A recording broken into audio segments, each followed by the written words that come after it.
Salamlar dəyərli izləyicilərimiz. Əgər sizin göz qapaqlarınızda anidən şişmələr baş verirsə, bu video sizin üçündür. Göz qapaqlarımızda anidən şişmələr adətən allergik reaksiyalar nəticəsində baş verir. Adətən bir tərəfli olur, alt və ya üst qapaqda rast gəlinə bilir. Hər hansı bir allergenlərin təsirindən allergik reaksiyalar baş verə bilir. Kosmetik vasitələr, heyvanlarla təmas, tozlu mühitə toxunduqdan sonra gözü ovuşdurma nəticəsində də allergik reaksiyalara rast gəlirik. Bu zaman qızartı və şişkinlik olur. Göz qapaqlarında allergik reaksiyalar allergik blefaritlər adlanır. Allergik reaksiyaların digər göz qapağı patologiyalarının fərqini aydınlaşdırmaq asandır.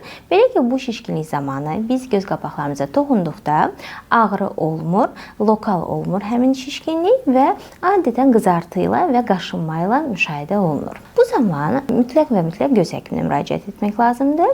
Antiallergik damlalar təyin edirik və antiallergik tabletlər təyin edirik. Allergenlər aradan qalxdıqda və müalicə nəticəsində bu halları tamamilə aradan qaldırmaq mümkündür. Bəzən olur ki, neyrogen mənşəli də göz qapaqlarında anidən şişmələr baş verə bilər, sinir mənşəlidir və bu zaman artıq sinir həkiminin nəzarətində olmalısınız. İstənilən halda göz qapaqlarında anidən şişmələr baş verirsə, oftalmoloq və nevroloqun müayinəsi olduqca vacibdir. Göz xəstəlikləri haqqında məlumatlı olasınız deyə YouTube videolarımızı izləməyi unutmayın.